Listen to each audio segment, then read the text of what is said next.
The Boston Uprising taking on the #1 in the NYXL. But today, the Uprising are missing a key component. They need someone else to fill that starting DPS role.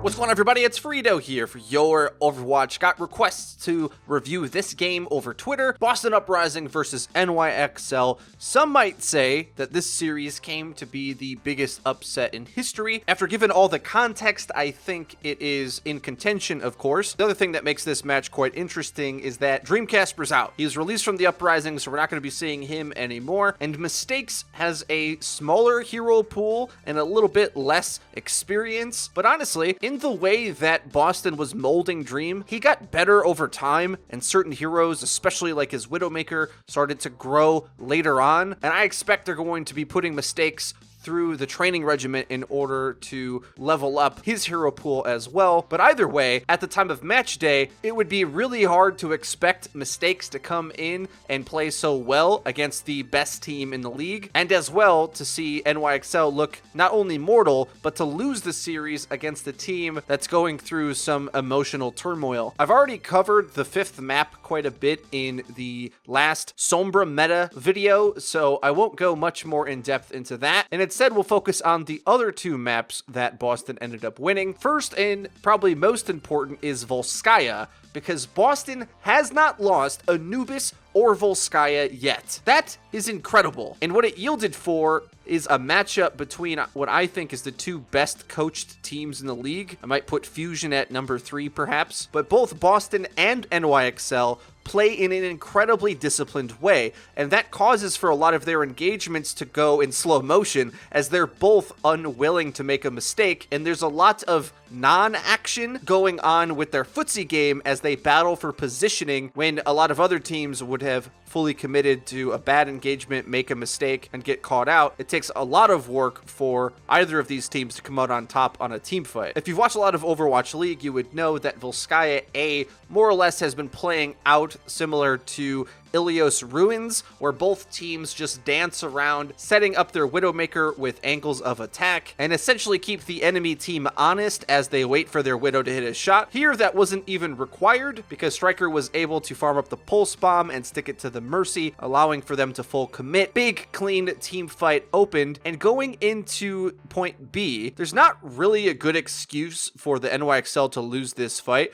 They're actually way ahead in the ultimate economy at this point, namely because Kellex used the Valkyrie in order to close out point A. Debatable if he even needed to be honest, but he wanted to secure it quickly. And as they go into B, this is NYXL's fight to lose. Janus wants to get some early action here with his Primal Rage, and it's plays like these, honestly, that makes me wonder why they don't just put Mano in 24/7. Yes, you have a resource advantage where you can throw some ults at the enemy in order to stabilize, but nobody's really here with him in order to fight here and now. And because he's going in more or less alone, the Discord Orb and all of the damage in the world is allowed to chew through about 1,500 health points in the matter of a couple seconds, including his Primal Rage, of course. Really wonky decision, and as long as they committed into that fight and at least traded out a kill or something, they probably would have won with the trickle battle coming out with their ults. But most of the team stays passive. Janus goes in to create an engagement no one else was in, and Boston just eats that alive, posting up an excellent time on point B, mostly hinged on a really questionable engagement shot call from somebody on NYXL. Definitely out of sorts there. As NYXL goes on the attack, of course, we're going to see the dance of the Widowmakers. I hope the Sugar Plum Fairy song is playing in your head right now. It is quite similar. Bit of a tempo and a musicality to how each Widow fakes which direction she's going, pops out at a different angle, Mistakes ends up coming up on top, and that just sends this whole team fight awry. You might be wondering what exactly either team on attack is looking to accomplish here as they're setting up for these pokes, taking different angles. Essentially what they want is for the enemy Widow to commit towards one angle, and then their Widow to peek out and kill her. All the while, the dive threat is always there, so the enemy team has to stay honest, and both teams can kind of do this. Whether you're on attack or defense, you can decide to pull the trigger and go at any moment, which is why both teams are sort of just poking and prodding and jockeying for positioning. Are you gonna dive? You know, we could dive you at any moment, right? Oh yeah, well, we could dive you at any moment. And really oddly enough, Jonak gets the entry pick. Zenyatta, another sniper on the team, of course, that can randomly get a pick off. Note sends up the self-destruct, which is a great way in order to either, 1, make space, or 2, get an equalizer frag, aka a trade, once your teammate goes down, because of course, the enemy's going to want to come in to capitalize. But Boston decides to pull the trigger, and for whatever reason, Libero is really close to the point here, allowing for Gamsu to clean him up, getting healed forever by the Zen ult, and with the damage amp of Mercy at his side, the tanks just clean up everything, making for yet another really odd shot call from the NYXL. Jonak actually trances first, and then Neko responds, and as soon as you notice that, the attacking team needs to disengage immediately. Use whatever time you have of your trance left in order to peel back, because the only thing that's getting a kill against the enemy's trance is maybe a Widowmaker headshot, but because they popped trance after you, you're at a massive disadvantage and it's time to run away. You gotta get further positioning away from them so that you have a chance to survive until the trance wears off. They don't end up doing that. They weren't really in a position to be honest, which makes me think there was a call on the team in order to stay in. Normally you would see them retreat in this instance, and that's just going to lose another fight. Going down to a minute left now. Because some kills were had, Boston actually has to regroup a little bit off the point and yield up some positioning, but Mistakes doesn't have information on where Janice is. He finds the Widowmaker, free kill for him. And now, as the defending team with a man down and not really any reliable ults to speak of in order to make a big play, it's time to try to look for some sort of cheeky frag. The best thing you can do in this situation is to drop the point and look for kills somewhere. Neko does make the call in order to do that, flanks out really wide behind the enemy team, sniping the Tracer, but the proper shot call is made. Janice is patient. He doesn't just cap the point off on his own as the defense gives it to him. No, goes for the kill. Always more important. Kill that Zenyatta off on his own. Don't let him get away with that greed play that he had to go for, admittedly. They peel back, get the kills, secure the fight for free, but Janice pops Primal Rage for I don't know why. Sorry, Janice, I don't mean to be ragging on you, but it's like every time we see you do something, it's quite questionable why you're doing it. But hey, Boston did the same thing where they used an ult they didn't have to. You definitely don't want to fail losing A, so it's not the biggest mistake in the world. But anyway, moving on to B, Boston's ability to handle situational Overwatch in this map is picture perfect. I mean, this is the reason why they're able to not drop an Anubis or Volskaya, is because they just understand what they have to do, what resources they should use, what plays they should go for in every scenario. We'll break down this last minute team fight because it was the best shot NYXL had. They saved up a ton of ults for the situation, but every team fight on B essentially looked like this, where the defense played too disciplined for NYXL to find a foothold and successfully get the ball rolling and to snowball. They're able to get a kill here or there, but it wasn't enough because of the really smart engagement play going on. Again, principles at hand here. Gamsu is not on the objective. They're looking to minimally contest the point and give up a tick if they have to, but once his team starts to go down, he's looking for kills on the back line. This requires Libero to go back and protect his Zenyatta. And granted, he's in trance right now, but it's going to come off soon. They have to focus this monkey and get rid of this problem. And he has the Discord on him. Gamsu could die at any point here, but look at this shake and bake maneuver inside the bubble. He's making it basically impossible for Libero to do critical damage on him. This vertical jump inside the bubble dodged a lot of damage, was edging the 1v1 in Gamsu's favor. Then, by the time the trance wears off, Mistakes, who died earlier,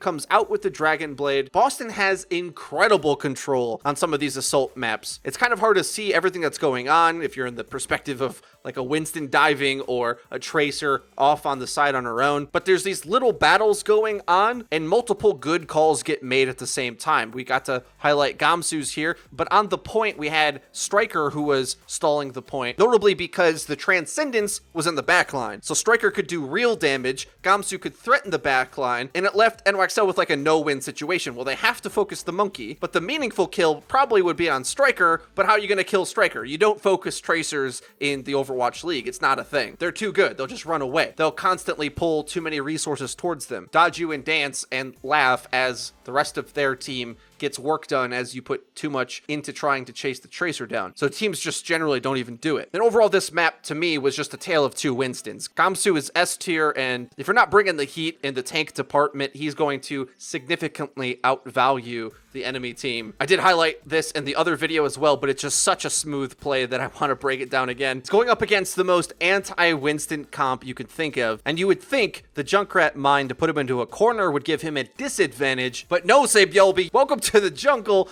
1v1s him in a hallway, blocks the Roadhog hook. I mean, what more do I gotta say, man? Moving on to Junkertown, there was a couple key team fights that we're gonna break down. The first of which is a completely botched shot call from the NYXL. A minute and a half left. Quite possible that the defense could full hold from this point forward, especially as they're attacking with an Orisa. Can really make it expensive for them to ever get to the cart. But a bit of a problem here. Mano is standing out in the open to catch a Widowmaker headshot. He goes down, and here's something that you definitely can incorporate into your matchmaking games. Do not try to regroup half-heartedly. You either have to all be in the fight or everyone out of the fight. Because they sort of passively give up positioning here, don't touch the cart to stop it at all, don't go for any plays on the back end. Remember how we pointed out Neko going for that Zenyatta flank? You gotta go get a kill somewhere or die on the cart. One of those two. Trying to retreat and dying in the back as you give up the entire map hands over the entire game to the enemy, allows them to dictate the pace of this entire fight, and it's just stagger after stagger. Looks like a game in matchmaking, right? In a blink of an eye, the call to retreat here and give up every angle in this massive arena of a map, force them all to duck and hide, and because they don't commit to actually going fully into spawn, then they're gonna die one after the other. Paper-thin defense here on third, not really acceptable. But with NYXL going onto the attack, their destiny is still in their hands at this point. Attacking Junkertown is incredibly favored, but it's little plays like this that you set up on the defense that is going to chew down on the enemy's time bank, which ultimately is going to win the game. NYXL wins the first engagement, so the defense is slowly setting up for a clean retake. I used to emphasize this all the time, and I really should. Clean engagements. It's the name of the game in Overwatch. Orisa shield into the window to safely allow the squishies to get into closer range, and very subtle here, they actually whittled down Mano's shield on the cart, breaking it, opening up for a line of sight for their Mercy to get picked by the Widowmaker. An incredible trade. Now, the enemy is able to put a bunker down on the cart, and both bunkers essentially survive forever, stalemating the fight, giving time for Kellex to res, and for the Riptire to find the cart. Into a halt. Oh, baby, a triple! Absolutely beautiful use of their cooldowns there. Key Mercy pick, but also somehow Striker was miles ahead on his Riptire from the previous fight, which typically when a DPS ult is that far ahead, you would think then the enemy supports would also be far ahead since they won the fight and should have healed a lot of that damage, but they didn't have support ults in time, and that kind of thing is going to happen when a Widowmaker takes out your strongest healer. Going into the final point, the big difference maker here is A, the defensive Orisa plays on the cart, whereas the defensive Winston that Mano ran on NYXL has to sort of look around for an engagement, so at the very least, as they lose this fight at the choke, they at least stop the cart. All the kills have to come in, because remember, if you fight on the cart, the enemy has to clear it off. So they can't go off and kill your back line as they go run away, at least not with all their resources. This allows for a full regroup. Boston is able to come out of spawn, and the positioning here is great. Knowing time's on their side, they put minimal emphasis on the cart. Orisa is there to cart stall. Note zones with the self-destruct over the top, and it doesn't kill anyone, but it forces them all back into a corner. The tanks have to run. It leaves Sabyelby up a creek without a paddle, loses the straight up 1v1. Defensive Valk and attacking Trance get traded out, stalemating the fight. And even though some frags happen on the front end, Riptire comes through on the back end, and this impenetrable fortress of a defense does not get broken. The hero play, of course, is Mistakes taking this hook shot into SBB to win that duel, especially since he didn't die in a place Arc could readily fly to in order to resurrect him. You just can't give up that power position. Having that high ground is the difference maker to pin them into spawn. It's the most important thing to hold on to, and as soon as you lose it, you're simply brawling on the cart against a respawn advantage without the punching power to kill anything. And because the defense only has to minimally put emphasis on the cart in order to stall it, Striker's able to get more Junkrat value than Libero does. Striker's playing from this incredibly greedy positioning like a troll under a bridge, and now is able to play from the top left with only Sabiolbi over the top, who gets fragged anyway. Striker now has full high ground control, and he's going to bypass Libero's charge rate on Riptire, and that is Rip. So many cool plays getting made at once. The zoning, the good tank play, the high ground control from Striker. I don't know, but perhaps Sabiolbi was distracted from Striker flying up to the top to secure the high ground, to whittle down the bunker comp from that angle, and that's what opened up for mistakes to hit the shot either way. Boston is so good at finding these impactful, safe bets that are required to make to really swing a fight back. Really well played, an insane upset, but at some point, we're gonna have to start calling Boston taking wins off the top teams in the league. Just another day at the office, because they've already racked up multiple wins against all sorts of top teams. At what point do we just rank them at the A tier at least, rather than saying that this is an upset? Guys, what did you think of this breakdown video? If you enjoyed it, please leave it a like. It really does help us out, lets us know that you're enjoying the content. If you haven't already, please subscribe, because we upload each and every day, so you're going to hit the bell icon so that you get notified when our videos go live. Linked in the description is our Twitter, where we tweet out news, updates, and dank memes. That's been it for me. I've been FREEDO for Your Overwatch. I'll see you guys next time.